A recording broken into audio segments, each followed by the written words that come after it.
Hello, everyone, and welcome back once again to the lecture number 3 of profit and loss prior to incorporation. So बच्चों, इस topic के already दो lectures मैंने आपको दिए हैं, जिसमें हमने पहले लेक्चर में कंसेप्ट के बारे में बात की, दूसरे लेक्चर में हमने इलिस्ट्रेशन 2, 3 एंड 4 सॉल्व किया। तो बचे हुए जो कुछ भी इलिस्ट्रेशंस हैं, जो आज के इस लेक्चर में हम लोग सॉल्व करने वाले हैं, और ये हमारा लास्ट लेक्चर है। ये टॉपिक इसी लेक्चर के साथ खत्म भी हो जाएगा, right?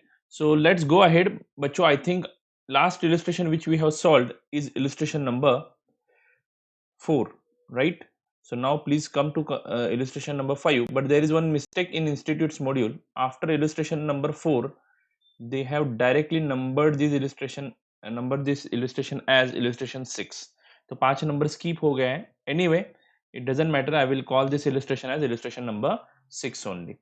Fine. So technically it is illustration 5, but हम इसको इलस्ट्रेशन 6 ही बोलेंगे. क्यों चेंज कर रहे हो नंबरिंग? क्योंकि पूरा एंड तक चेंज करना पड़ेगा फिर. ठीक है, never mind, not a big deal. ABC limited took over a running business with effect from 1st April 2011. The company was incorporated on 1st August 2011. तो बच्चों, इनकॉर्पोरेशन डेट कौन सा है? 1st August 2011. 1st April 2011 को ABC limited took over a running business. समझ में आ रहा है बच्चों? तो 1 अप्रैल को बिजनेस टेक ओवर किया है एंड इनकॉर्पोरेशन हुआ है 1 अगस्त को. तो बच्चों, 1 अप्रैल से 1 अगस्त तक जो कुछ भी पीरियड है, यानी अप्रैल, मई, जून, जुलाई, 4 महीने का जो पीरियड है, उसको हम प्री इनकॉर्पोरेशन पीरियड बोलेंगे, एंड बचा हुआ जो है वो पोस्ट इनकॉर्पोरेशन पीरियड है. The following summarized profit and loss account has been prepared for the year ended 31st March 2012.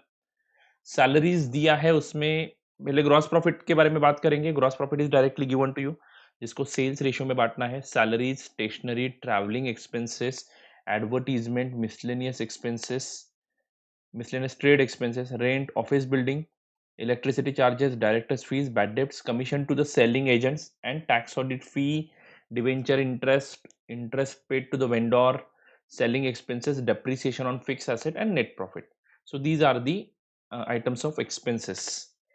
Additional information is also given.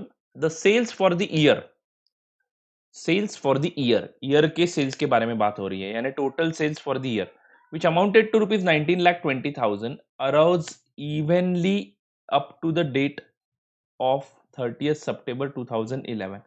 Means ये जो सेल है 19,20,000 का, उसमें से up to 30th September 2011 sale per month was evenly up to the date of 30th September 2011. का मतलब क्या हुआ बच्चों?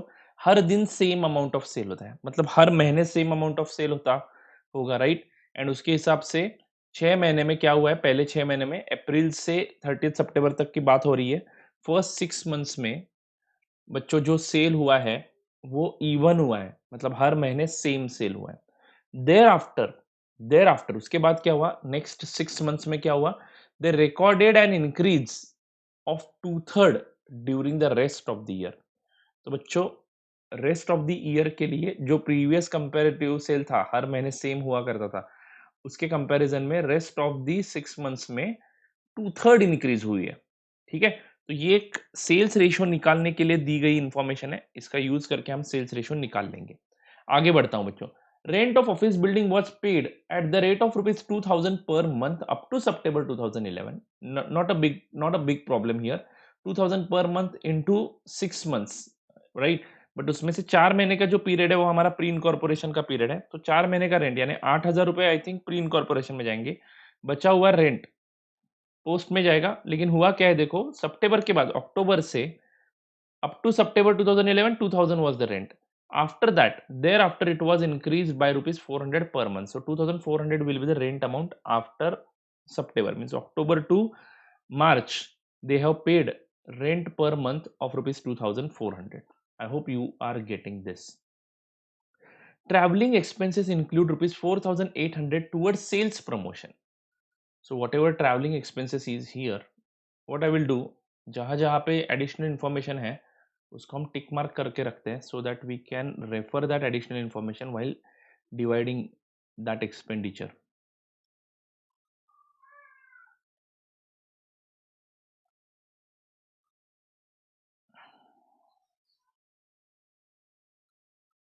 बच्चों पहले एक रेंट को टिक करो, उसके बाद ग्रॉस प्रॉफिट डिवाइड करते समय सेल्स रेशो भी निकालनी है मुझे। अब ट्रैवलिंग एक्सपेंसेस के बारे में बोला जा रहा है। ये ट्रैवलिंग एक्सपेंसेस 16,800, अगर कुछ भी जानकारी इसके बारे में नहीं दी होती तो अब इसको सेल्स रेशियो में डिवाइड करते हैं, बराबर है क्या 16,800 को। अब क्या बोला है देखो, travelling expenses include 4,800 towards sales promotion. अच्छा, मतलब जो कुछ भी ट्रैवलिंग एक्सपेंस है उसमें सेल्स प्रमोशन के लिए ट्रैवल कितना किया गया है 4,800 रुपीज का।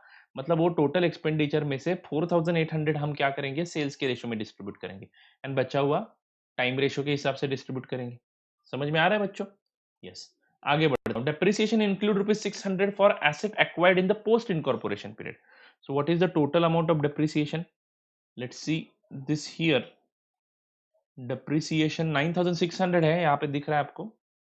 उसमें से 600 रुपए पोस्ट इनकॉर्पोरेशन पीरियड में खरीदे गए एसेट का है, तो 600 रुपए पोस्ट में जाएगा, और बचा हुआ डेप्रिसिएशन 9,000 जो है वो टाइम रेशियो पे डिस्ट्रीब्यूट करेंगे हम लोग। Purchase consideration was discharged by the company on 30th September 2011। बच्चों date of incorporation is 30th June 1st July 2011, right? Am I right?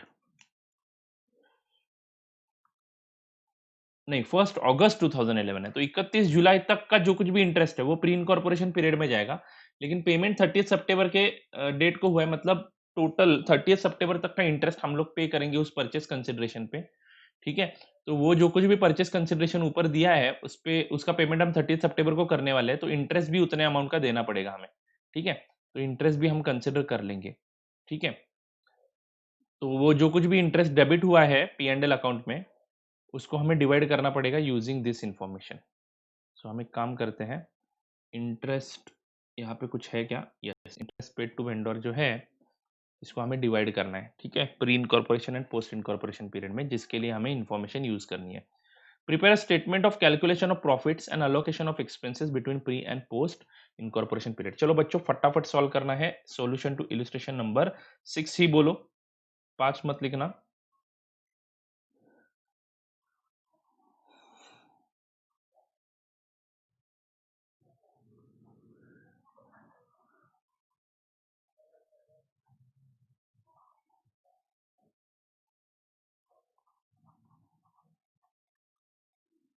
Solution to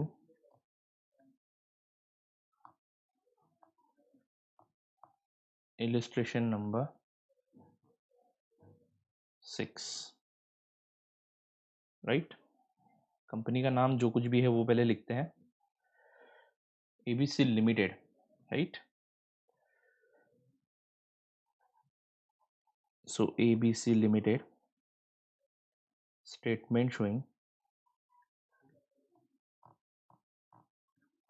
statement showing profit or loss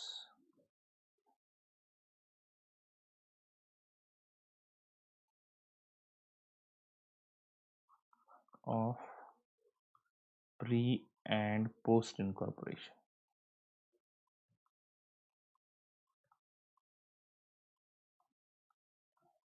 pre and post incorporation. तो बच्चों यहाँ पे हमें वही format use करना है, same format मैं हमेशा यूज करता हूँ। इंस्टीट्यूट ने अलग अलग प्रेजेंटेशंस जरूर किए हैं, लेकिन हम लोग वही जो पहले प्रॉब्लम में फॉर्मेट यूज किया था वही यूज करेंगे। तो टोटल यहाँ पे लिखूंगा, then basis of apportionment allocation, I will write basis of allocation,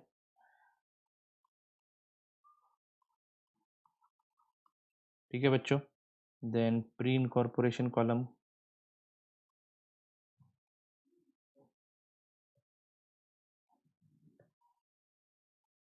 and यहाँ पे पोस्ट इनकॉर्पोरेशन कॉलम।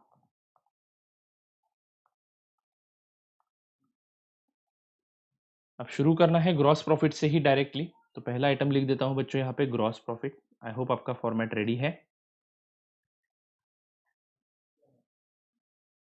3,20,000।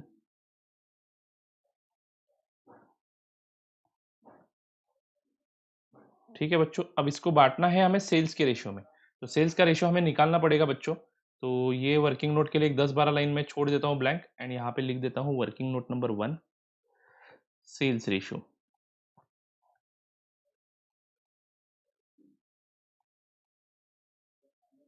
ठीक है बच्चों, अब जरा बात को समझते हैं। पहले सेल्स रेशियो के लिए जो एडिशनल इन्फॉर्मेशन दी है वो पहले पढ़ते हैं फिर से एक बार। Total sales for the year which amounted to rupees 19,20,000। तो बच्चों ये सेल ऑफ द ईयर है 19,20,000 arose evenly up to the date of 30 September 2011। अब ये लाइन देने का क्या मतलब है? इसका मतलब ये है कि हर महीने सेम सेल होता है। तो ये 6 महीने में जो कुछ भी सेल हमने किया, हमारा अकाउंटिंग ईयर शुरू कहाँ से हुआ है बच्चों? देखो ज़रा, हमारा अकाउंटिंग ईयर शुरू हुआ है 1 अप्रैल से। तो 1 अप्रैल से 30 सितंबर तक हम हर महीने सेम अमाउंट ऑफ सेल करते हैं। लेकिन उसके बाद चेंज हुआ बच्चों, कंपनी इनकॉर्पोरेट हुआ है 1 अगस्त को। समझ में आ रहा है बच्चों? 1 अगस्त को। यानी हमारा प्री इनकॉर्पोरेशन पीरियड में अलग सेल था और पोस्ट इनकॉर्पोरेशन पीरियड में अलग सेल था, ऐसे नहीं है। पहले 6 महीने में सेल एक इवनली होता था और उसके बाद इंक्रीज हो गई to third in comparison with increase to third का हुआ है बच्चों। तो पिछले महीने में जो कुछ भी सेल थे, नहीं तो पिछले 6 महीने में जो कोई भी सेल आपने किया है उसके कंपैरिजन में टू थर्ड इंक्रीज हुई है। तो आप एक काम कर सकते हो, sale of the first half year you can assume as x and second half year will be automatically x plus two third of x हो जाएगा। बराबर है बच्चों? तो what I will do, I will write it, let us assume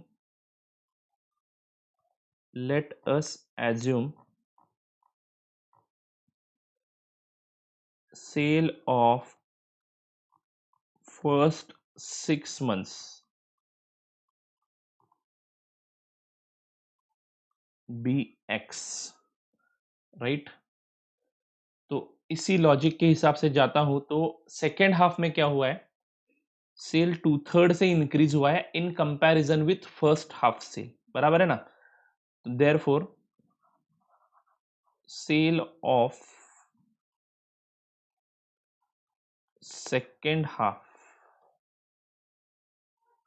is equal to x plus two third of x which is equal to, इसको simplify कर रहा हूं बच्चों,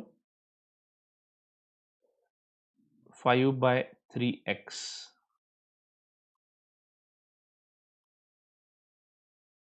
5/3x। I hope you are getting this। ठीक है बच्चों, तो first half का सेल है x एंड सेकेंड हाफ का सेल है 5/3x। I hope you are getting it. So बच्चों अभी एक चीज आपको समझनी है, अभी एक चीज आपको समझनी है।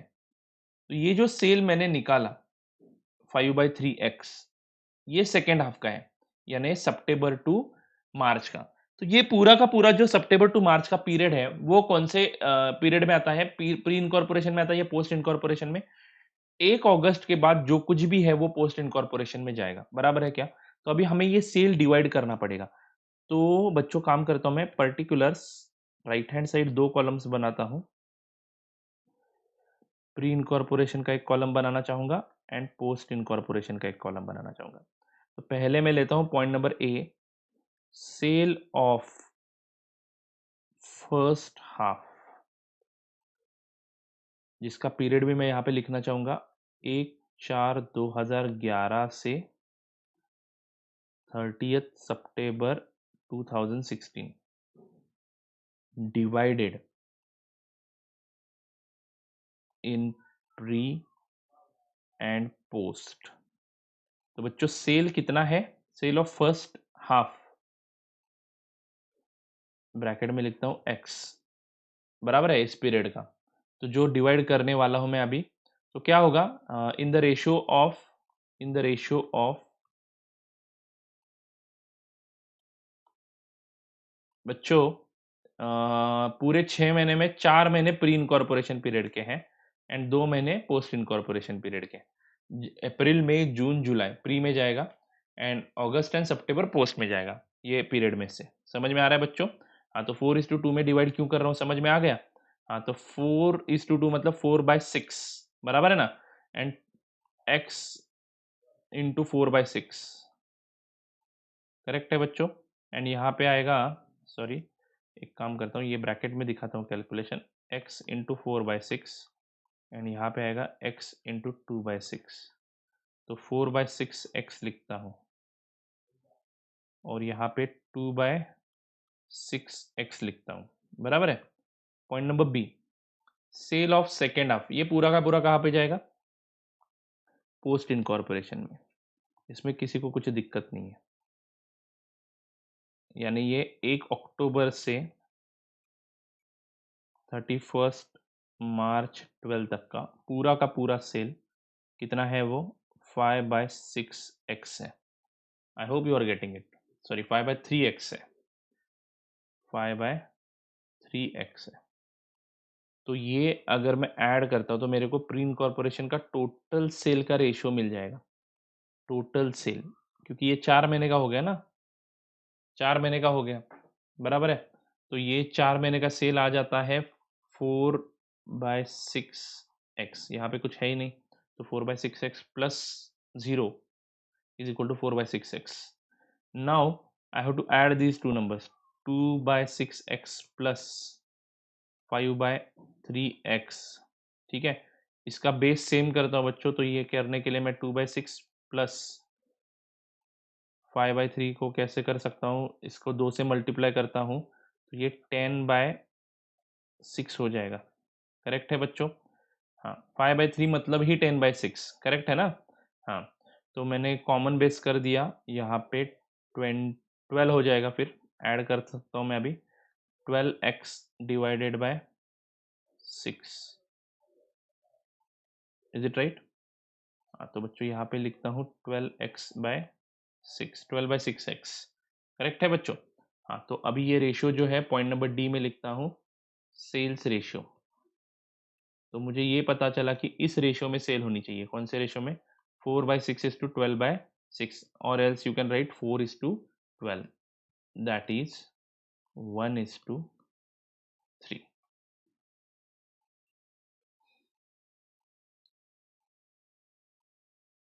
1:3।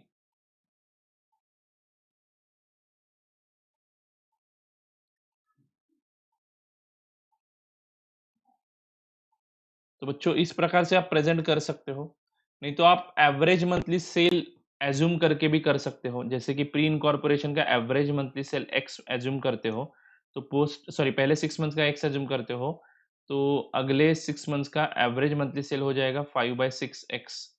इस पीरियड में है 4 महीने और इस पीरियड में है 8 महीने, तो यहाँ पे आ जाएगा 4x और यहाँ पे आ जाएगा 8 into 5/6x, which is 40/6x,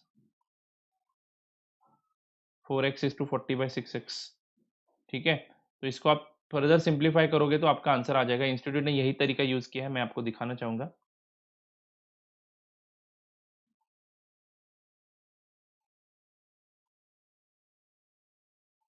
institute का प्रेजेंटेशन भी आप एक बार देख सकते हो बच्चों। अगर ये आपको ये पसंद आता है तो आप ये तरीका यूज कर लो। मैंने जो सिखाया है वो एक अलग तरीका आपको जानबूझ के सिखाया है। इंस्टीट्यूट का मेथड भी आपको समझ में आ जाएगा, ठीक है।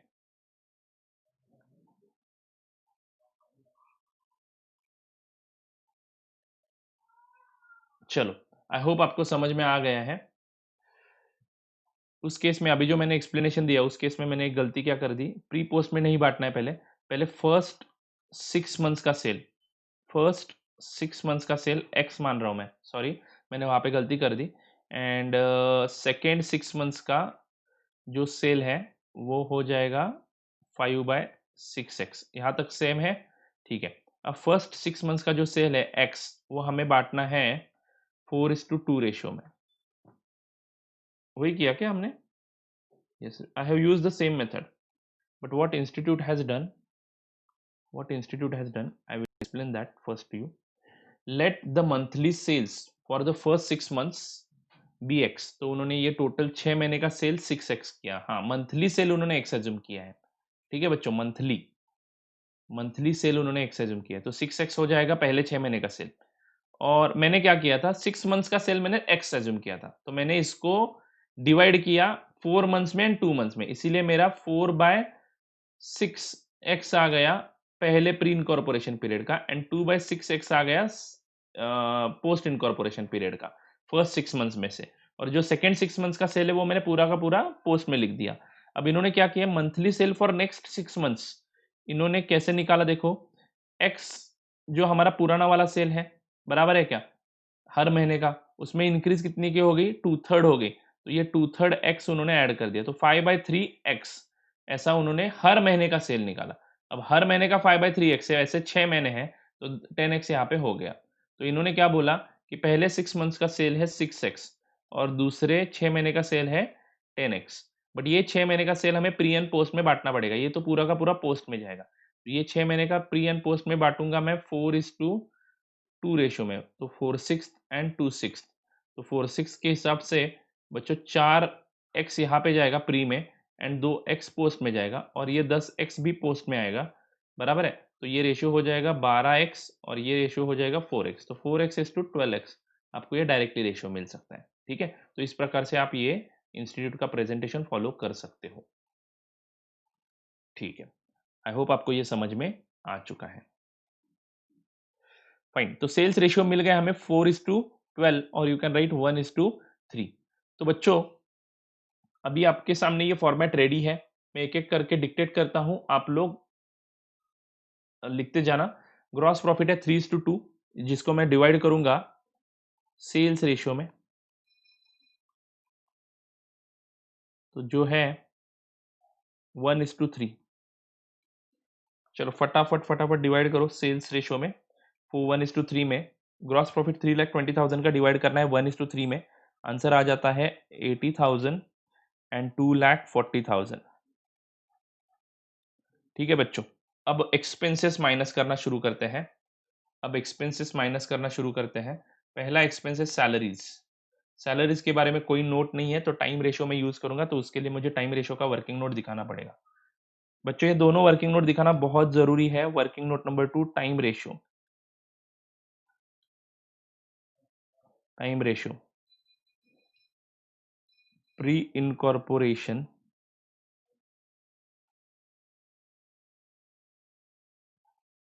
Period is to post incorporation period.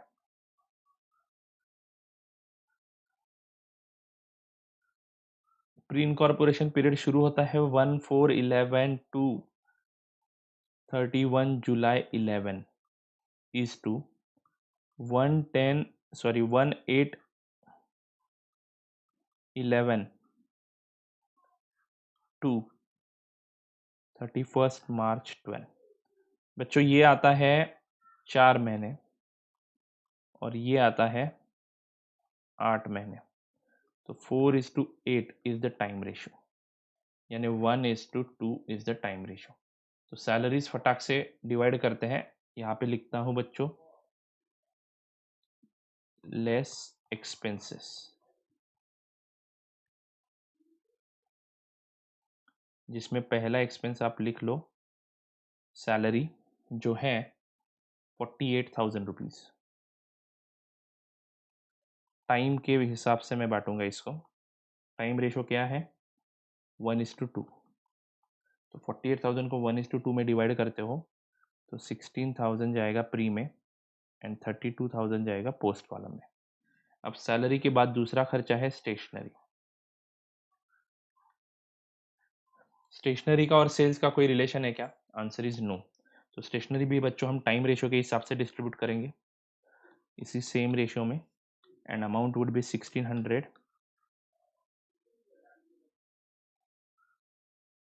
Stationery कितना है बच्चों, 4,800 है, सॉरी 4,800, तो डिवाइड करूंगा तो 1600 एंड 3,200 आ जाएगा।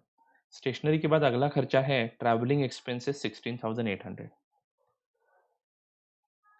ट्रैवलिंग एक्सपेंस 16,800, जिसके लिए मेरे को वर्किंग नोट बनाना पड़ेगा, वर्किंग नोट नंबर 3। ठीक है बच्चों, तो आ जाओ वर्किंग नोट नंबर 3 बनाते हैं। Working note number 3, division of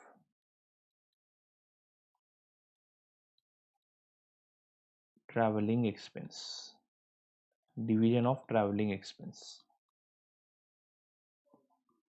pre and post, ऐसे दो कॉलम बनाओ बच्चों। अब क्या बोला है क्वेश्चन में ट्रैवलिंग एक्सपेंस के बारे में? ट्रैवलिंग एक्सपेंस में ट्रैवलिंग एक्सपेंस में हमें क्या लगेगा, ट्रैवलिंग मतलब सेल्स से रिलेटेड है, क्योंकि सेल्स करने के लिए ही हम ट्रैवल करते हैं। लेकिन उन्होंने क्लियर कट बोला है कि ट्रैवलिंग एक्सपेंस में 4800 ही सेल्स प्रमोशन का खर्चा है। तो बचा हुआ सेल्स प्रमोशन का खर्चा नहीं है, ऐसा इंटरप्रिटेशन मैं करूंगा। तो बच्चों लिखूंगा मैं यहाँ पे related to sales 4800 relating to sales relating to sales allocated using sales ratio using sales ratio, मतलब बच्चों यहाँ पे दोनों रेशियो मेरे को यूज करने पड़ेंगे। तो 4800 को डिवाइड करूंगा मैं in the ratio of 1:3, that will give me 1200 rupees in pre incorporation column and 3600 in post incorporation column. I hope you are getting it. Now what about the balance figure? बच्चों total खर्चा कितना है 16,800 का, तो यहाँ पे लिखूंगा balance जो आएगा 16,800 में से 4,800 चले जाते हैं तो 12,000 आ जाता है ना, बराबर है। तो बैलेंस रुपीज 12,000, ये कैसे निकाला? तो यहाँ पे आप दिखाओ 16,800 माइनस 4,800। तो बच्चों ये 12,000 रुपीज का जो कुछ भी बैलेंस है that is to be allocated using time ratio, क्योंकि इसका सेल्स के साथ कोई रिलेशन नहीं है। तो बच्चों टाइम रेशियो कितना है? 1:2 है। तो 12,000 हम डिवाइड जब करेंगे तो 4,000 एंड 8,000 रुपीज बाइफर्केशन आएगा उसका। तो अब इसका टोटल लेंगे और वो डायरेक्टली हमारे आंसर में लिखेंगे। तो total pre incorporation travelling expense is 5,200 and post incorporation 11,600। Is it right? Yes. So बच्चों आ जाओ डायरेक्टली यहाँ पे ट्रैवलिंग एक्सपेंस में लिखते हैं 5,200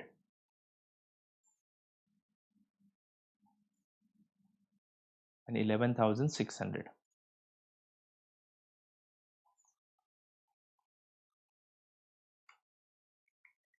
क्रॉस चेक करके देखना बच्चों, 11,600 plus 5,200 is it 16,800? Yes. You can split it here only. Travelling expense आप जो कुछ भी है वो 12,000 लिख सकते हो एंड उसके बाद सेल्स प्रमोशन एक्सपेंसेस आप अलग से भी लिख सकते हो, जिसको सेल्स में डिवाइड किया है ऐसे यहाँ पे ही दिखा सकते हो। ठीक है, उस केस में वर्किंग नोट बनाने की जरूरत नहीं है। एनीवे आगे बढ़ता हूँ। ट्रैवलिंग एक्सपेंस के बाद अगला खर्चा हमारा कौन सा है? एडवर्टीजमेंट। ये सेल्स के साथ रिलेटेड है बच्चों, तो इसको सेल्स रेशियो में बांटेंगे। एडवर्टीजमेंट जो है 4,000 रुपये, सॉरी 16,000 रुपीज, जो हम डिस्ट्रीब्यूट करेंगे सेल्स रेशियो में, बराबर है। तो सेल्स रेशियो 1:3 के हिसाब से 4,000 जाएगा प्री इनकॉर्पोरेशन में एंड 12,000 रुपये जाएंगे पोस्ट इनकॉर्पोरेशन में। I hope it is clear to you. अब उसके बाद है miscellaneous trade expenses 37,800। Miscellaneous trade expense 37,800, ये हम टाइम रेशियो के हिसाब से डिस्ट्रीब्यूट करेंगे बच्चों 1:2। तो चलो 37,800 डिवाइडेड बाय 3 इंटू 1, आंसर क्या आता है 12,600। 12,600 एंड दूसरा 25,200। ठीक है बच्चों, तो मिसलेनियस ट्रेड एक्सपेंसेस भी हो गए, एडवर्टीजमेंट हो गया, रेंट का भी है। तो रेंट के लिए वर्किंग नोट बनाना पड़ेगा। राइट डाउन रेंट, अमाउंट लिख देते हैं यहाँ पे बच्चों, कितना है? अमाउंट है 26,400। 26,400, लेकिन इसके बारे में एक जानकारी दी है। एक्चुअली आप डायरेक्टली वहाँ पे भी लिख सकते हो, but prepare working note because there is one adjustment given about rent. Working note number 4, division of rent. Division of rent क्या बोला है बच्चों? प्री इनकॉर्पोरेशन में रेंट जो है वो 2,000 पर मंथ है। तो यहाँ पे लिखूंगा पॉइंट नंबर ए प्री इनकॉर्पोरेशन, बराबर है ना। रेंट ऑफ फर्स्ट 4 मंथ्स,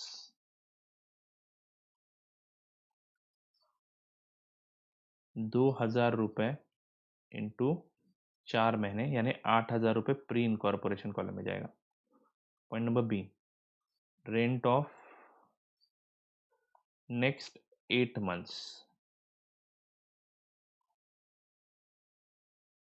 बराबर है बच्चों, कितना है 2,400 आ जाएगा। कितने से इंक्रीज हुआ है? 200 रुपये से इंक्रीज हुआ है ना, देख लो बच्चों, 400 रुपये से इंक्रीज हुआ है, सॉरी। तो 2,400 इंटू 8 मंथ्स, सो 2,400 इंटू 8 मंथ्स 19,200, और वो पहले का 8,000। ऐसे पूरा रेंट हमने 27,200 भरा है क्या?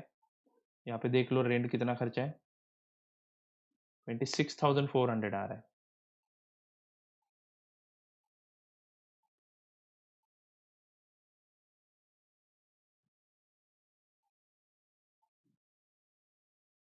Just a second my friends, पढ़ने में कुछ गलती हुई है, ध्यान दे। तो rent of office building was paid at ₹2,000 per month up to सितंबर है, सॉरी अप टू सितंबर है, मैंने क्या सोचा जुलाई तक है, ठीक है। एनीवे तो मुझे थोड़ा सा ऑल्टरेशन करना पड़ेगा इस वर्किंग नोट में। रेंट ऑफ नेक्स्ट 8 मंथ्स जो है उसमें यहाँ पे लिखूंगा अप टू सितंबर हम 2,000 से भर रहे हैं ना। हाँ, तो रेंट ऑफ नेक्स्ट 8 मंथ्स यहाँ पे लिखो बच्चों 2,000 इंटू 2 महीने, जुलाई तक। देखो बच्चों, जनवरी सॉरी अप्रैल मई जून जुलाई, ये हमारा प्री इनकॉर्पोरेशन पीरियड है जहाँ पे हमने 2,000 से ही रेंट भरा है। तो यहाँ पे लिखूंगा अप्रैल टू जुलाई, बराबर है ना, ये प्री इनकॉर्पोरेशन में जाएगा। अब अगस्त सितंबर भी हमने 2 महीने का भरा है 2,000 रुपये से, तो अगस्त एंड सितंबर के 2,000 रुपये के दो मंथ की रेंट हमने भर दी, तो 4,000 रुपये यहाँ पे आ गया।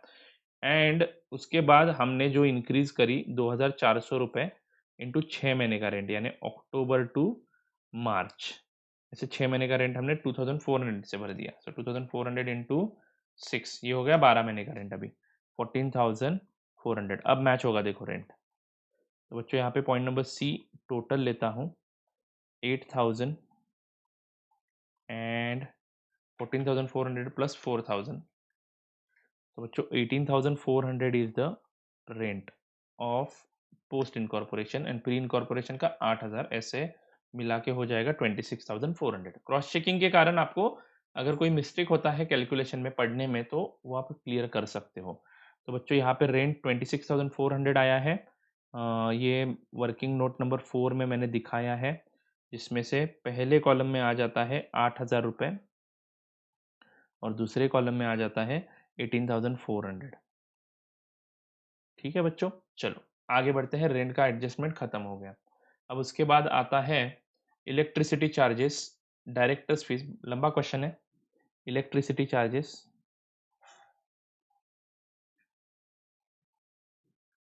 इलेक्ट्रिसिटी चार्जेस बच्चों कितने हैं इलेक्ट्रिसिटी चार्जेस?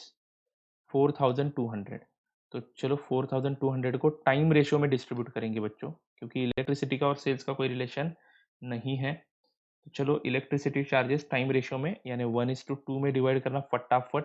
4,200 को 1:2 में डिवाइड करते हो तो आंसर आ जाता है 1,400 एंड 2,800, 1,400 एंड 2,800। आगे बढ़ता हूँ बच्चों, इलेक्ट्रिसिटी चार्जेस के बाद डायरेक्टर्स फीस 11,200, डायरेक्टर्स फीस, चलो थोड़ा फास्ट सॉल्व करते हैं। 11,200 डायरेक्टली पोस्ट के कॉलम में जाएगा 11,200। ठीक है बच्चों, चलो आगे बढ़ता हूँ। नेक्स्ट खर्चा है बैड डेप्ट्स, सेल्स के रेशियो में बांटना है। Commission to sales agent sales के रेशियो में बांटना है। बैड डेप्ट्स है 3,200 के, बैड डेप्ट्स है 3,200 के, इसको आप सेल्स के रेशियो में डिस्ट्रीब्यूट करो। कमीशन कितना है बच्चों? कमीशन टू सेलिंग एजेंट्स है 16,000, इसको भी आप सेल्स के रेशियो में बांटोगे। चलो फटाफट, सेल्स का रेशियो है 1:3, 1:3। ठीक है बच्चों, तो चलो बैड डेब्ट्स बांटते हो आप, आंसर आएगा 800, 2,400 and selling commission to the agent 4,000, 12,000 आएगा। ठीक है बच्चों, 4,000, 12,000। I hope it is clear to you. तो बैड डेब्ट्स हो गया, सेल कमीशन हो गया, टैक्स ऑडिट फी टर्नओवर के हिसाब से बांटते हैं बच्चों हम लोग, तो टैक्स ऑडिट फीस टर्नओवर के हिसाब से डिस्ट्रीब्यूट करेंगे। टैक्स ऑडिट फीस कितने हैं बच्चों, 6000 रुपीज़ है, जो हम डिस्ट्रीब्यूट करेंगे सेल्स के रेशियो में ही 1:3 में। ठीक है, क्योंकि टैक्स ऑडिट ये टर्नओवर पे लगाया जाता है।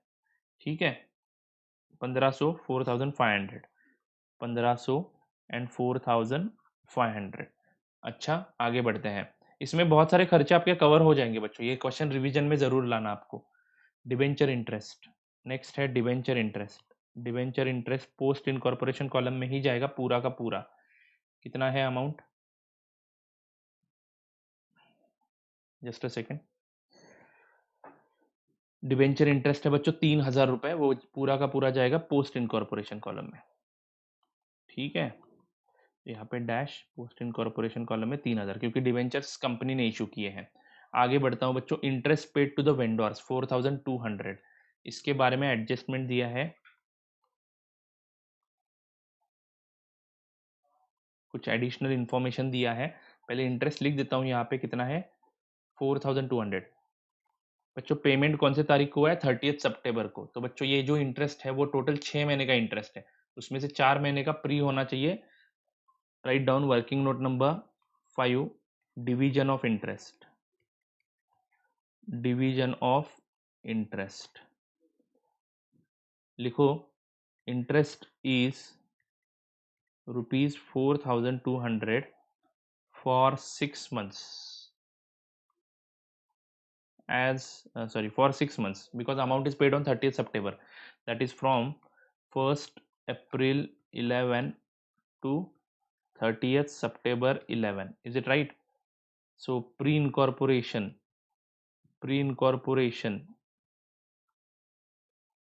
interest is equal to 4200 divided by 6 into 4 months।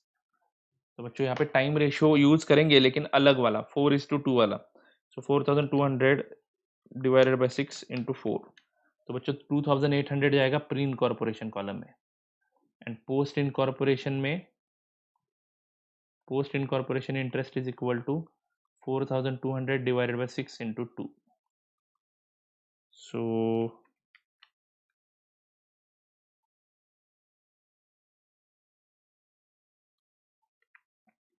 That will come to 1400 rupees. ठीक है बच्चों, सो 2800 एंड 1400 ये आंसर है। यहाँ पे आ जाओ, interest paid to vendor working note number 5, 2800 and 1400। So बच्चों इंटरेस्ट टू वेंडर हो गया। उसके बाद selling expenses depreciation of fix asset. Selling expense का ठीक है, सेल्स रेशियो में बांटेंगे क्योंकि सेलिंग एक्सपेंस सेल्स के साथ रिलेटेड है। टोटल अमाउंट है बच्चों 25,200, सेल्स रेशियो में यानी 1:3 सेल्स के रेशियो में बांटना है हमें। तो बच्चों कितना आता है देखो ज़रा, 6,300 एंड 18,900 आता है। ठीक है, और उसके बाद जो है डेप्रिसिएशन। ठीक है, तो इसका भी एक वर्किंग नोट बनाना पड़ेगा बच्चों, क्योंकि डेप्रिसिएशन में से 900 पोस्ट इनकॉर्पोरेशन पीरियड का कुछ तो बोला है। पढ़ लेते हैं additional information, working note number 6, is it right? Working note number 6, division of depreciation, division of depreciation. ध्यान से सुनो बच्चों, division of depreciation particulars pre and post, ऐसे कॉलम्स बनाने हैं। पहले लिखेंगे, पहले एडजस्टमेंट पढ़ते हैं नहीं तो गड़बड़ हो जाती है। यहाँ पे है adjustment, depreciation include ₹600 for asset acquired in the post acquisition period. चलो ठीक है, तो depreciation of post incorporation period, मतलब ये क्वेश्चन में दिया है कितना है वो, 600 रुपए। Point number B, sorry, depreciation of asset acquired in post incorporation period, asset acquired in post incorporation period, ठीक से लिखना बच्चों। ठीक है, तो 600 वो डेप्रिसिएशन है। Balance depreciation, balance depreciation 9,000 rupees कैसे निकाला? टोटल डेप्रिसिएशन 9,600 है, उसमें से 600 हमने पोस्ट में डाल दिया तो बचा 9,000 in time ratio, in time ratio बराबर है ना? टाइम रेशियो वो पोस्ट का भी है, प्री का भी है 9,000 रुपीज़, तो वो डिवाइड करेंगे 1:2 रेशियो में। तो बच्चों 9,000 डिवाइडेड बाय 3 इंटू 1, 3,000 जाएगा प्री में एंड 6,000 जाएगा पोस्ट में। तो यहाँ पे टोटल लेता हूँ मैं, point number C, total pre column में आ जाएगा 3,000 रुपये एंड पोस्ट कॉलम में आ जाएगा 6,600 रुपीज़। तो डिप्रिसिएशन फटाक से लिख दो, लास्ट एक्सपेंडिचर है, डिप्रिसिएशन है टोटल 9,600, वर्किंग नोट नंबर 6, 3,000 रुपये यहाँ पे जाएगा, 6,600 यहाँ पे जाएगा। ठीक है बच्चों, आई होप आपको समझ में आ चुका है। आई थिंक सारे एक्सपेंसेस हमने कवर अप कर लिए हैं, सारे एडजस्टमेंट भी हमने ख़त्म कर लिए हैं। ठीक है, तो अभी जो नेट प्रॉफिट आएगा वो प्री एंड पोस्ट में आपको डिवाइड कर, ठीक है। तो यहाँ पे लिखता हूँ नेट प्रॉफिट, नेट प्रॉफिट। तो बच्चों प्री का नेट प्रॉफिट आप फटाक से निकाल के दिखाओ मेरे को। Answer you cross check with the institute answer, 12,800 आ जाता है प्री इनकॉर्पोरेशन का प्रॉफिट एंड पोस्ट इनकॉर्पोरेशन का प्रॉफिट आ जाता है 74,800। ये अलग अलग लाइन पे भी दिखाया, जैसे अभी इस क्वेश्चन में इंस्टीट्यूट ने प्रेजेंट किया है। देखो अब तक के सभी क्वेश्चन में नेट प्रॉफिट एक ही लाइन में दिखाया करते थे, लेकिन अभी आप देख सकते हो जैसे मैंने पहले से प्रेजेंट किया है, पहले कैपिटल रिजर्व को ट्रांसफर करना है ऐसा बोला जा रहा है प्री इनकॉर्पोरेशन प्रॉफिट, एंड ये जो पोस्ट इनकॉर्पोरेशन प्रॉफिट है ये प्रॉफिट एंड लॉस अकाउंट को ट्रांसफर करना है, सेपरेट अकाउंट सेपरेट लाइन में दिखाया है, तो ऐसा भी आप प्रेजेंट कर सकते हो। ठीक है, सो बच्चों इसी प्रकार से ये इलस्ट्रेशन नंबर 6 जो थोड़ा सा बड़ा था वो खत्म हो गया है। ठीक है, तो this question is also over. Now let's go to the next question, illustration number 7। आपको बोर हो रहा है मेरे को पता है, तो थोड़ा काम करते हैं, जो कुछ भी इंपॉर्टेंट चीज़ें हैं वो इलस्ट्रेशन 7 में वो मैं आपके साथ डिस्कस करता हूँ और इलस्ट्रेशन 7 आपको एज अ होमवर्क सॉल्व करने के लिए देता हूँ। चलेगा क्या? यस। तो बच्चों यहाँ पे ध्यान देना है, ABC Limited was incorporated on 1/5/2011। ABC Limited was, ये डिक्टेट करता हूँ, डिस्कस करेंगे और खत्म करेंगे इसको। ठीक है, तो ABC Limited was incorporated on 1/5/2011 to take over the business of DEF Limited on 1/1/2000 from 1/1/2011। तो बच्चों देखो 1/1/2011 से हम बिजनेस टेक ओवर कर रहे हैं एंड इनकॉर्पोरेशन हुआ है 1/5/2011 को। ठीक है, और अकाउंटिंग ईयर आगे देख रहे हो आप 31 दिसंबर 2011 को खत्म हो रही है। मतलब ये जो पीरियड है ये प्री इनकॉर्पोरेशन पीरियड है, जनवरी फरवरी मार्च अप्रैल 4 महीने का।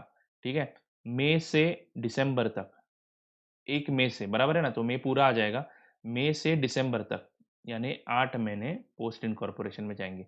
तो ये हुआ हमारा टाइम रेशियो, बराबर है बच्चों। हाँ, तो summarise profit and loss account given by the ABC limited for year ending 31 December 2011 is as under. तो बच्चों प्रॉफिट एंड लॉस अकाउंट दिया है, आप लोग देख सकते हो यहाँ पे एक इनकम एक्स्ट्रा है, इंटरेस्ट ऑन इन्वेस्टमेंट। तो बच्चों ये इन्वेस्टमेंट कौन से पीरियड के हैं और कहाँ तक आपने होल्ड करके रखे हैं? अगर ये ईयर एंड तक होल्ड करके रखे हैं और समझो प्री इनकॉर्पोरेशन पीरियड के पहले खरीदे हैं, मतलब ओपनिंग बैलेंस है, तो ये जो कुछ भी इंटरेस्ट है वो प्री से भी रिलेटेड है, पोस्ट से भी रिलेटेड है। समझो ये पोस्ट इनकॉर्पोरेशन में खरीदे होते हैं तो ये पोस्ट इनकॉर्पोरेशन में जाता है इंटरेस्ट पूरा का पूरा।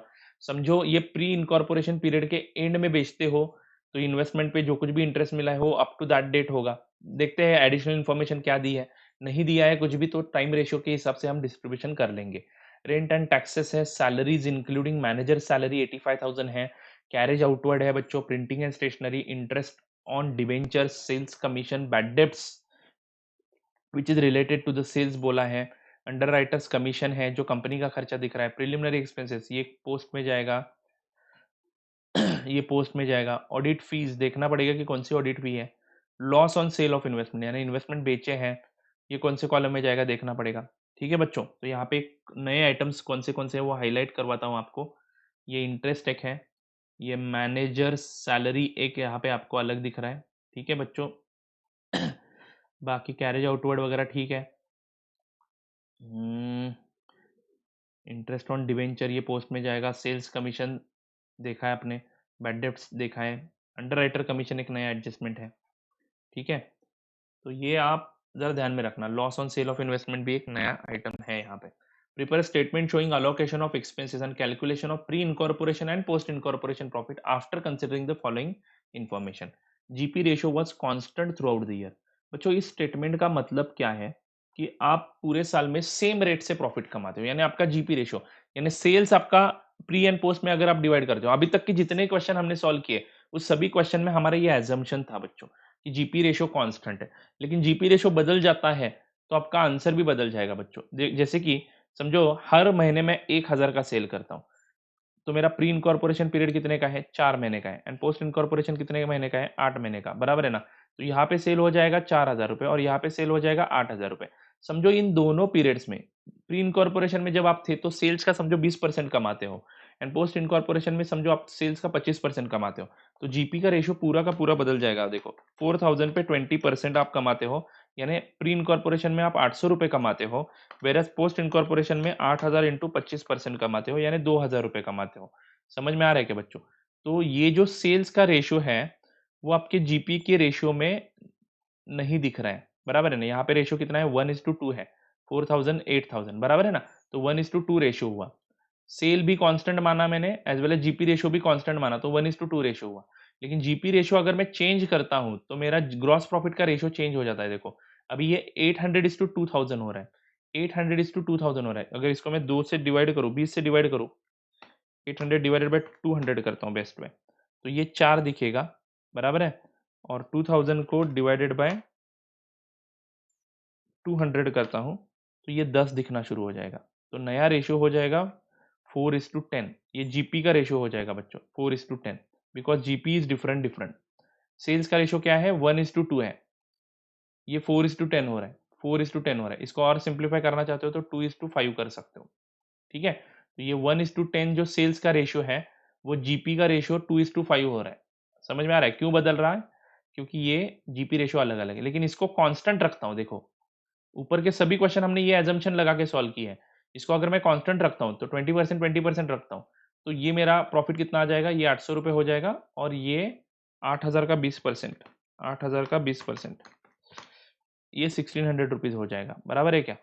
तो इसको और सिंप्लीफाई करता हूं मैं, 800 से ही डिवाइड कर दो तो 1:2 ही दिखेगा। मतलब जो सेल्स का रेशियो है वही रेशियो जीपी का दिखेगा। क्यों? क्योंकि जीपी कांस्टेंट है।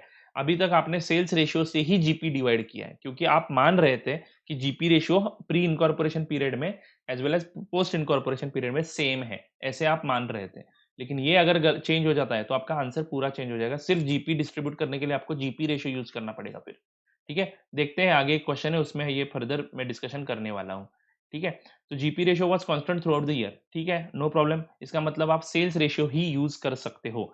आप यहाँ पे लिख के रखो, because of this sales ratio can be used to divide GP, because of this sales ratio can be used to divide GP। ये assumption हमने सभी क्वेश्चंस में लगाया था, ठीक है। आगे बढ़ता हूं। Sales from January to October, were sales from January and October, sales for January, sorry ठीक से पढ़ता हूं, sales for January and October were 1.5 times, 1.5 times of the average monthly sale, while for December were twice the average monthly sale। तो बच्चों average monthly cell आप x assume करना। हमारा pre incorporation period कितने महीने का है, 4 महीने का है। तो बच्चों जनवरी का सेल एक्स है। अब आपको इंडिविजुअल कैलकुलेशन करना पड़ेगा। फेब्रुवरी का एक्स है, बराबर है। देन मार्च का सेल, सॉरी जनवरी का sale 1.5 times of average monthly sale है, तो जनवरी का सेल 1.5x हुआ। फेब्रुवरी का एक्स ही रहेगा क्योंकि फेब्रुवरी में कोई इंक्रीज नहीं हुई। सीजनल बिजनेस होने के कारण ऐसा हो सकता है, जनवरी में मे भी इनका सीजन है इसलिए 1.5 टाइम सेल करते हैं हम एवरेज सेल के कंपैरिजन में। फेब में सेम ही सेल होता है, मार्च में सेम सेल होता है, अप्रैल में भी सेम सेल होता है बच्चों, ठीक है। तो हमारा पहला पीरियड 4 महीने का है ना, प्री इनकॉर्पोरेशन पीरियड मैंने यहाँ पे लिखा है 4 महीने का, जनवरी फरवरी मार्च अप्रैल। तो ये 4 महीने का सेल का टोटल करता हूं तो मेरा टोटल ऑफ फर्स्ट 4 मंथ्स हो जाता है, देखो कितना हो जाता है, 3 + 4.5x, सो 4.5x मेरा प्री इनकॉर्पोरेशन का सेल होता है। अब पोस्ट इनकॉर्पोरेशन का सेल भी मुझे निकालना पड़ेगा, जिसमें बोला गया है कि दिसंबर में डबल हुआ था सेल एंड अक्टूबर में 1.5 टाइम हुआ था, बाकी बचे हुए महीने में सेम एक्स ही हुआ था। तो मई की बात करता हूँ बच्चों, जस्ट अ सेकेंड। तो बच्चों मई मंथ में एक्स हुआ था सेल, जून में भी एक्स, जुलाई एक्स, अगस्त एक्स, बराबर ना, ये ऐड करता जाऊंगा मैं, तो टोटल 4x हो गया। सितंबर 5x हो गया बच्चों, बराबर है क्या। अक्टूबर में बच्चों सेल बढ़ गया था, 1.5x हो गया, तो 5 प्लस 1.5 6.5x।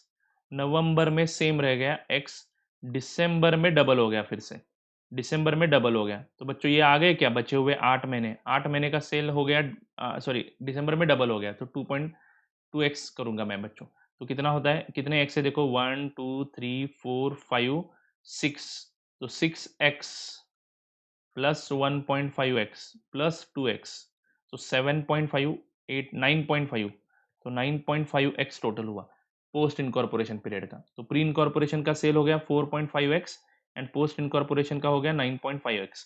तो बच्चों 4.5 इज टू 9.5, ये हो गया इनका रेशियो, बराबर है क्या, इनटू नहीं इज टू, बराबर है। इसको 2 से मल्टीप्लाई करो दोनों जगह पे, तो ये हो जाएगा 9x इज टू 19x।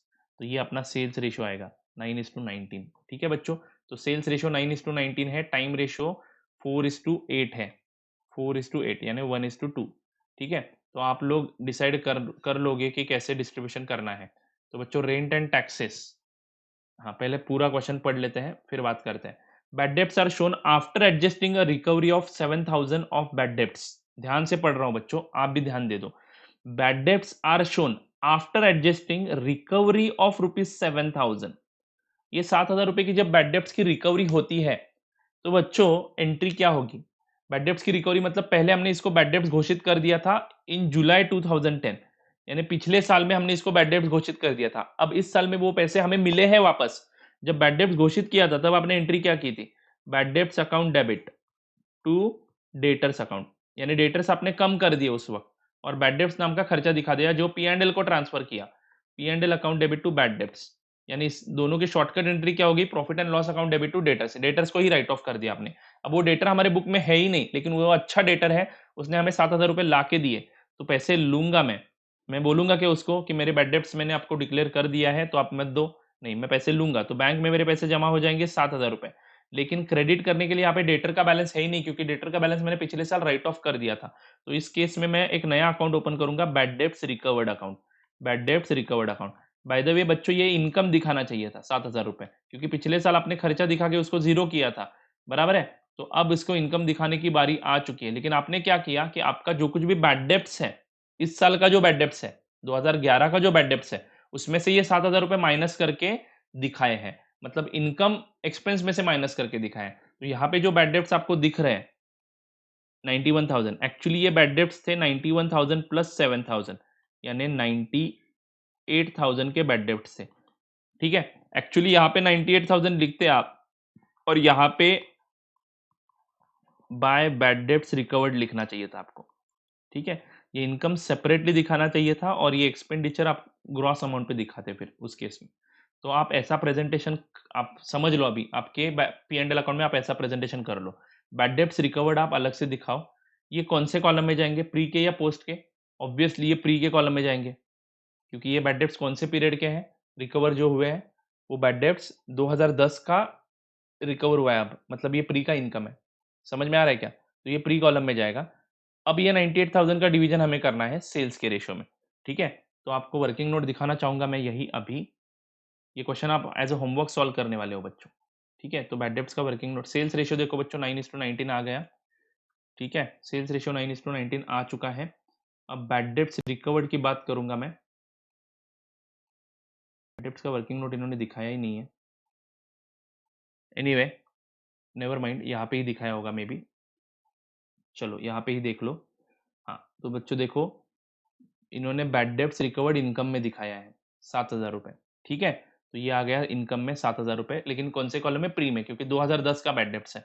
तो बैड डेब्ट्स हो जाएंगे 98,000, यहाँ पे एडिशन दिखाए देखो, और ये 98,000 कौन से रेशियो में डिस्ट्रीब्यूट करना है, सेल्स के 9:19 में। चलो देख लेते हैं, 98,000 divided by 28, 98,000 divided by 28 into 9, तो बच्चों 31,500 आ गया यहाँ पे, एंड 66,500 बैलेंसिंग फिगर। ठीक है बच्चों, हमारा वो पुराना वाला फॉर्मेट ही यूज करना बच्चों, बेसिस लिखना है आपको, इसका वर्किंग नोट बनाओ best way. Bad debts recovered हम 7,000 रुपए प्री इनकॉर्पोरेशन में इनकम दिखाएंगे, बचे हुए 98,000 को हम लोग डिस्ट्रीब्यूट करेंगे 9:19 में। ठीक है, आई होप आपको ये बैड डेब्ट्स का एडजस्टमेंट भी समझ में आ चुका है। उसके बाद देखो, manager salary was increase by ₹2,000 per month from 1/5/2011। तो बच्चों 1/5/2011 से हमने मैनेजर की सैलरी 2,000 से बढ़ाई है, 2,000 से बढ़ाई है बच्चों। ठीक है, हमारा जनवरी से अकाउंटिंग शुरू हुआ है, अप्रैल तक हम प्री इनकॉर्पोरेशन पीरियड में है, पोस्ट इनकॉर्पोरेशन पीरियड में मैनेजर की सैलरी 2,000 से बढ़ाई है। What is the total manager salary, मतलब मैनेजर के सैलरी के बारे में कुछ स्पेशल बातचीत की है, तो ये 85,000 रुपीज है मैनेजर की सैलरी। 3,31,000 में से पहले 85,000 साइड में निकालता हूं, तो बच्चे कितने, 3,31,000 माइनस 85,000, अगर मैनेजर की सैलरी सेपरेट दिखाता तो बचते हैं 2,46,000। पहले वो 2,46,000 की बात करता हूं बच्चों, तो वो 2,46,000 हम टाइम रेशियो में डिस्ट्रीब्यूट करेंगे। ये देखो बच्चों, अदर सैलरी जो है 2,46,000 वो टाइम रेशियो में, यानी 4:8 में, बराबर है क्या।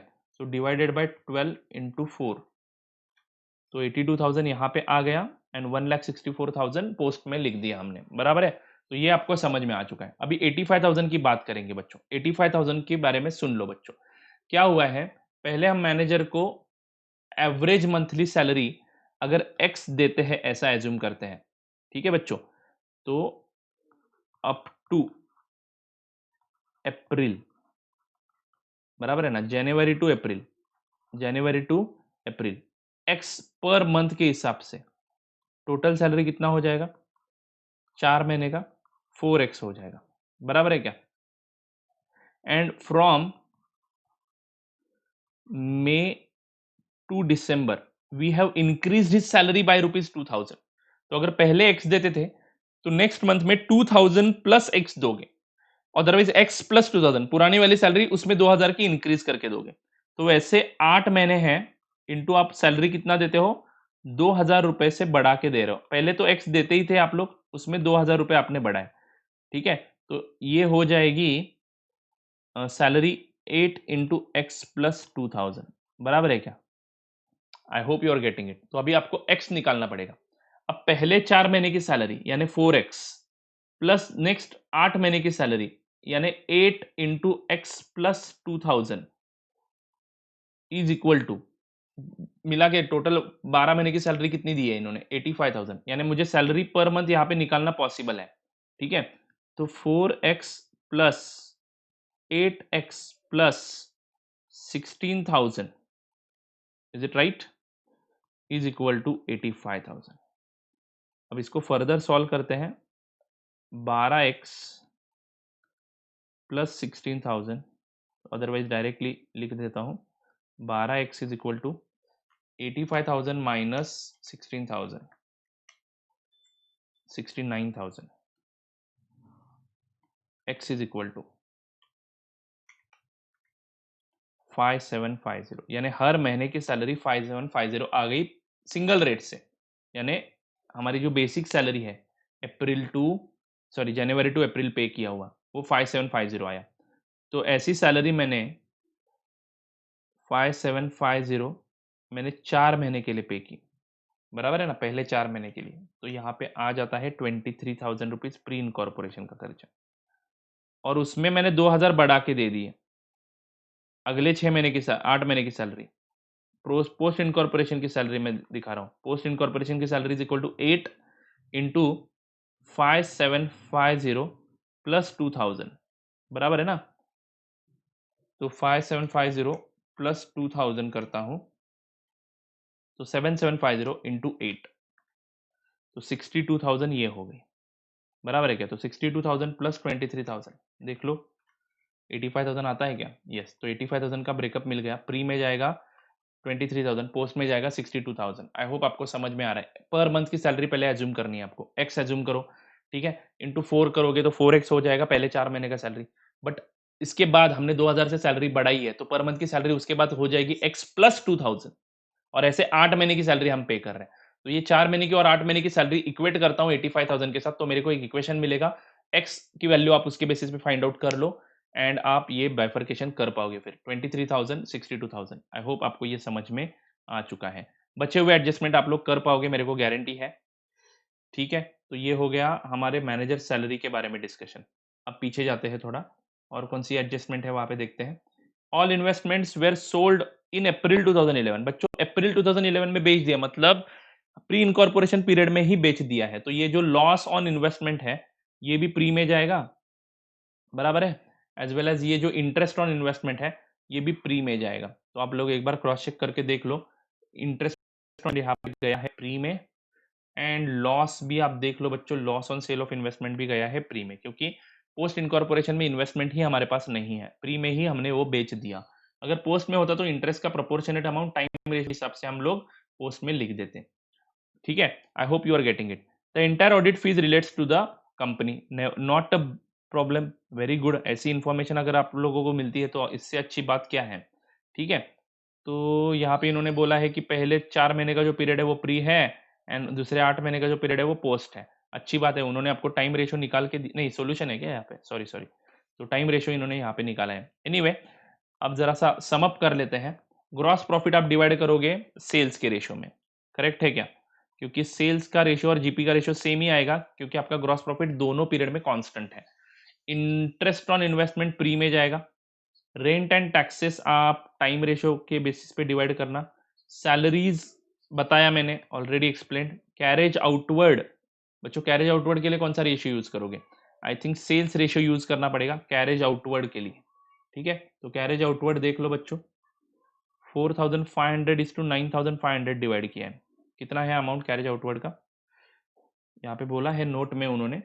बेसिस का कॉलम अगर आप निकालते हो तो ये नोट्स लिखने की जरूरत नहीं है बच्चों, आपको ये देखो इन्होंने क्या लिखा है, gross profit, carriage outward, sales commission and bad debts, ये सारे के सारे हमने सेल्स रेशियो में डिस्ट्रीब्यूट किए हैं 9:19 में। समझ में आ रहा है। हमने अगर बेसिस ऑफ अलोकेशन का कॉलम निकाला है तो हमें ये नोट लिखने की जरूरत ही नहीं है, हम एवरी आइटम के सामने लिख रहे हैं कि कौन सा रेशियो हमने यूज किया है। ठीक है, तो if you draw that column of basis of allocation, don't write these notes. तो बच्चों ये नोट्स लिखने की जरूरत नहीं है।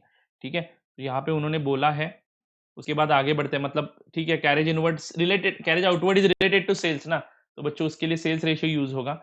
Then printing and stationery time ratio, interest on debenture post column, sales commission sales ratio, bad डेब्ट sales ratio, underwriters commission post incorporation, preliminary expenses post incorporation, audit fees भी पोस्ट में जाएगा क्योंकि उन्होंने बोला है लॉस जाएगा pre में।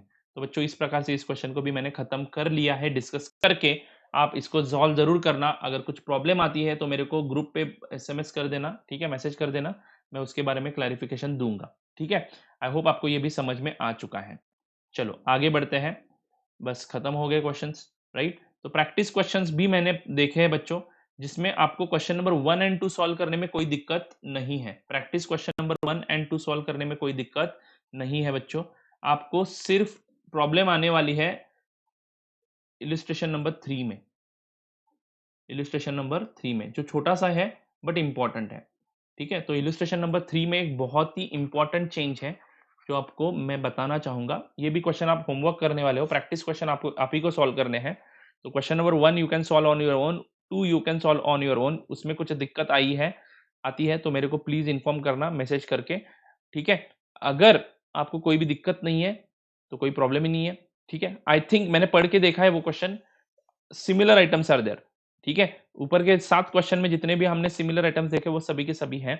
यहाँ पे क्वेश्चन नंबर 3 में एक अलग बात डिस्कस की है, तो क्वेश्चन नंबर 3 में आपके साथ डिस्कस करना जरूर चाहूंगा। Sale limited was incorporated on 1 August 2011 to take over the business from 1/4/2011। तो बच्चों अप्रैल मई जून जुलाई, राइट, तो 4 महीने प्री इनकॉर्पोरेशन पीरियड में, एंड अकाउंटिंग ईयर खत्म हो रहा है बच्चों 31 मार्च को, तो अगस्त से 31 मार्च तक यानी 8 महीने का पीरियड पोस्ट इनकॉर्पोरेशन, ये हो गया time ratio, correct, yes. Gross profit है 6 लाख रुपए। Salaries, rent, rates and taxes, salaries time ratio, rent rates taxes time ratio, commission sales ratio, depreciation time ratio, director fees post incorporation, advertisement sales ratio, बस खत्म। क्या है sir इसमें, कुछ भी तो नहीं। हाँ, अब जरा ध्यान देना, ये एडजस्टमेंट्स इंपॉर्टेंट है। Sale limited initiated an advertising campaign which resulted increase in monthly average sales by 25% post incorporation. यानी अगर आप प्री इनकॉर्पोरेशन पीरियड का प्रॉफिट, सॉरी प्री इनकॉर्पोरेशन में सेल्स एक्स मानते हो, तो वो पोस्ट में हो जाएगा 1.25x। Do you agree with this statement? ध्यान से सुनो बच्चों, एवरेज मंथली है ये, एवरेज सेल है बच्चों, एक्स 1.5x, यहाँ पे 4 महीने हैं, बराबर ना।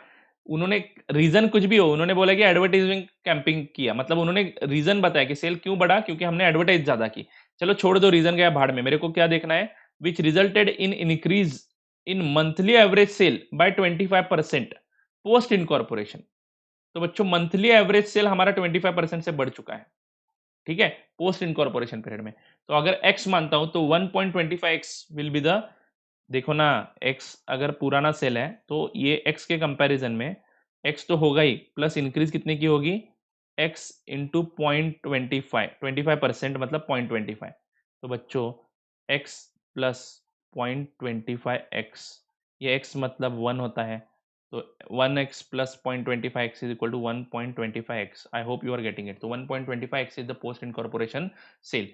पोस्ट इनकॉर्पोरेशन में 8 महीने हैं बच्चों, तो टोटल सेल देखते हो तो रेशियो आ जाएगा 4x, सेल्स का रेशियो बता रहा हूँ बच्चों 4x, एंड यहाँ पे आ जाएगा 9.25x। I hope you are getting it, बराबर है ना, 9.25x। तो ये टोटल सेल हुआ, ठीक है। अब एक इंपॉर्टेंट बात जो मैंने ऊपर डिस्कस की थी, अभी फिर से रिपीट करूंगा, gross profit ratio post incorporation increase to 30% from 25%। यानी प्री इनकॉर्पोरेशन में मैं 25% कमाता था, अब पोस्ट इनकॉर्पोरेशन में मैं 30% कमाऊंगा। यानी सेल्स रेशियो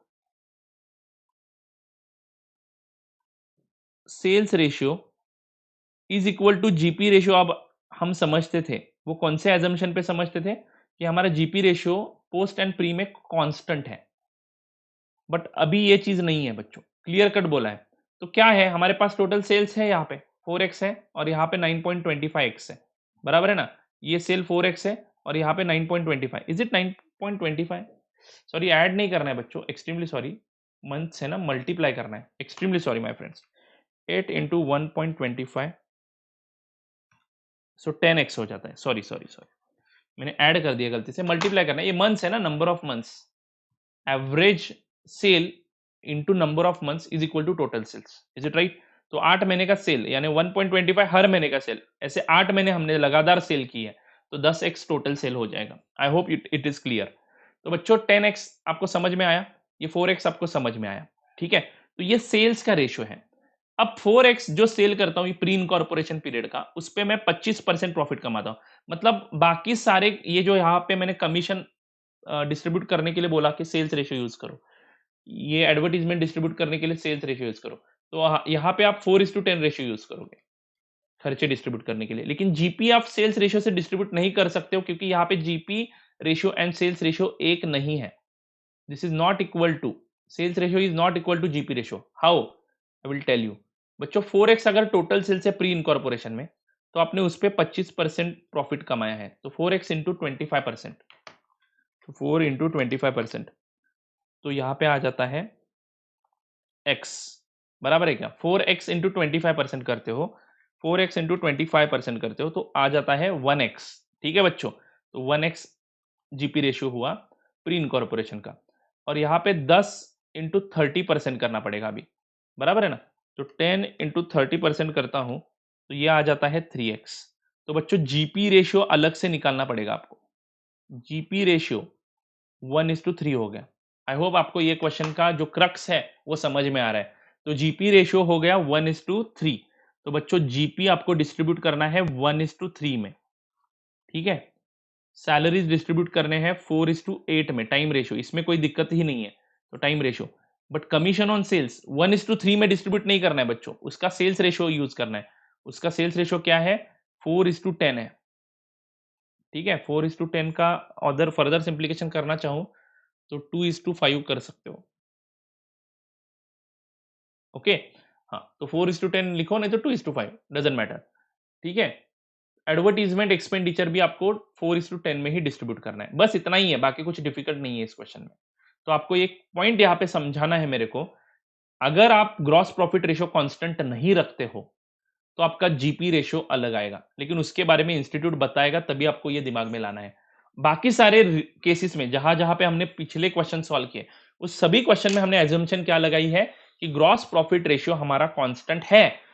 वो कांस्टेंट होने के कारण हमारा जो सेल्स का रेशियो है, वही सेम रेशियो रिफ्लेक्ट होता है ग्रॉस प्रॉफिट में। जैसे कि अगर समझो यहां पे भी कांस्टेंट होता, तो ये भी 25% आ जाता और ये भी 25% आ जाता, तो क्या होता देखो, तो 4x टोटल सेल्स है इंटू 25% मेरा जीपी रहेगा, तो जीपी का रेशियो आ जाएगा 1x, और यहां पे आ जाएगा 10 इंटू 25%, 10 इंटू 25%, 2.5x। समझ में आ रहा है बच्चों? तो यहाँ पे आ जाता 2.5x, इसको फर्दर सिंप्लीफाई करता तो 2x हो जाता और ये 5x हो जाता। इसको और 2 से मल्टीप्लाई करता हूं तो ये हो जाता है 4x और ये हो जाता है 10x।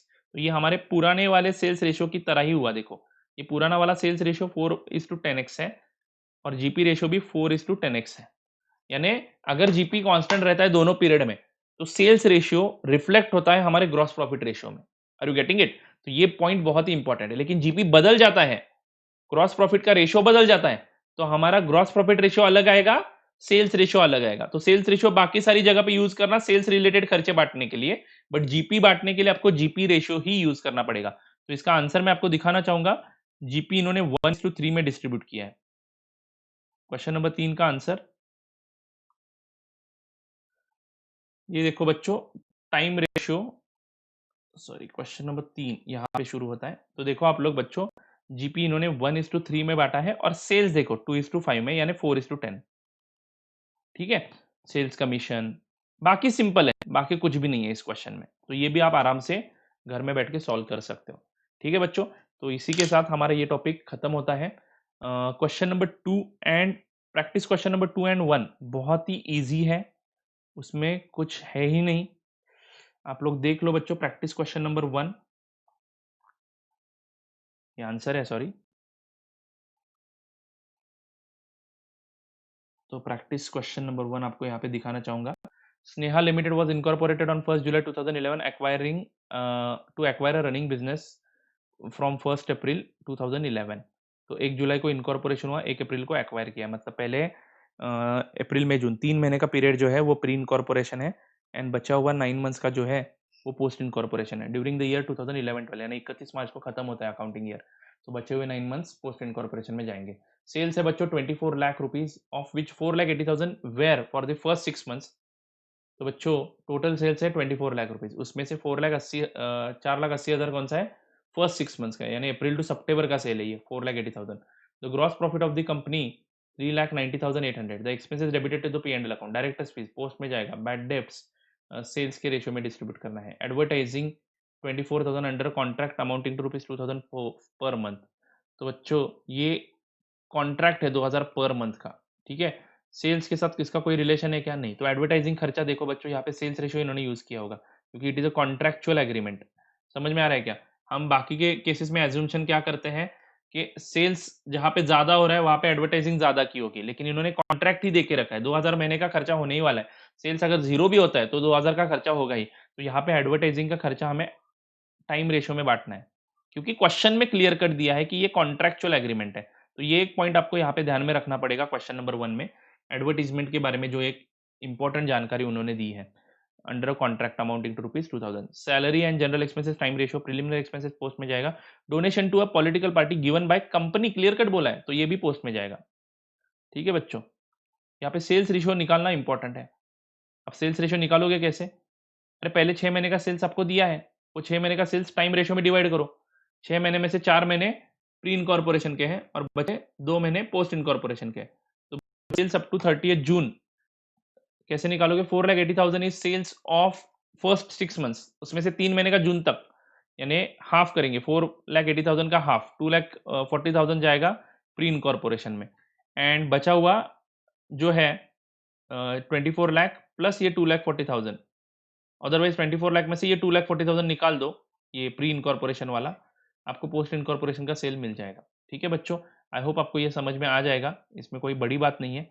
फिर से रिपीट कर रहा हूँ बच्चों, ध्यान देना, क्वेश्चन नंबर 1 में सेल्स निकालना ही थोड़ा सा इंपॉर्टेंट है।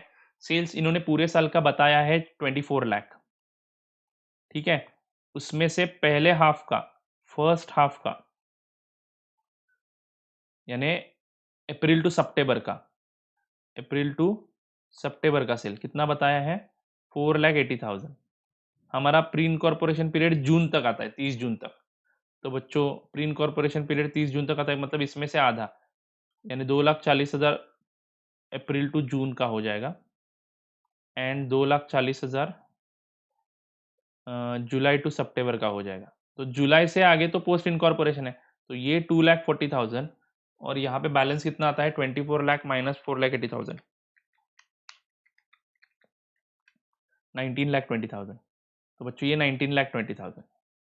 अदरवाइज 24 लाख में से स्ट्रेट अवे ये 2,40,000 निकालो, बचा हुआ सेल पोस्ट में जाएगा। अदरवाइज आप एक काम कर सकते हो, ये 2,40,000 जुलाई टू सितंबर का, और ये अक्टूबर टू मार्च का 19,20,000, ये दोनों ऐड कर दो, 19,20,000 प्लस 2,40,000, तो बच्चों ये आ जाएगा 21,60,000। तो पोस्ट इनकॉर्पोरेशन का हो जाएगा 21,60,000, एंड प्री इनकॉर्पोरेशन का हो जाएगा 2,40,000। यही है हमारा सेल्स रेशियो।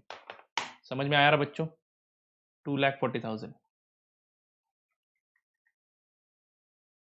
तो 1:9 आ जाता है, देखो रेशियो 1:9, क्योंकि देखो ना 21,60,000 को डायरेक्टली 2,40,000 से डिवाइड करो तो 9 आता है न्यूमरेटर में, राइट। तो 1:9 इज द रेशियो, डिनोमिनेटर में 1 रह जाता है, तो 9:1, यानी 1:9। प्री इनकॉर्पोरेशन में 1 अगर होता है तो पोस्ट इनकॉर्पोरेशन में 9 टाइम्स हायर सेल है। ठीक है, तो ये हो गया बच्चों क्वेश्चन नंबर 1, बाकी आप संभाल लोगे, मेरे को गारंटी है। एडवर्टीजमेंट का एक इंपॉर्टेंट है इसमें, तो ये हाईलाइट कर लेना, कॉन्ट्रैक्चुअल एग्रीमेंट होने के कारण उसको हमने टाइम रेशियो से डिवाइड किया है। अब सेकंड क्वेश्चन अगर आप देखते हो तो similar question we have solve. Interest on investment देखो बच्चों, loss on sale of investment, अभी जो हमने क्वेश्चन सॉल्व किया था ना, बैड डेब्ट्स यहाँ पे है,